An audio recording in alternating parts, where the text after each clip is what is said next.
எனது இரவு அவள் தூங்கலில், எனது பகல்கள் அவள் பார்வையில், காலம் எல்லாம் அவள் காதலில்.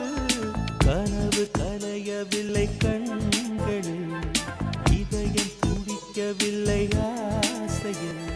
வாழ்வும் தாழ்வும் அவள் வார்த்தையில், கண்ணுக்குள் இமையாக இருக்கின்றாள், நெஞ்சுக்குள் இசையாக துடிக்கின்றாள். நாளைக்கு நான் காண வருவாளோ, பாலைக்கு நீரூற்றி போவாளோ, வழியோரம் விழி வைக்கிறேன், என்னை தாலாட்ட வருவாளோ, நெஞ்சில் பூ மஞ்சம் தருவாளோ, தங்க தேராட்டம் வருவாளோ, இல்லை ஏமாற்றம் தருவாளோ.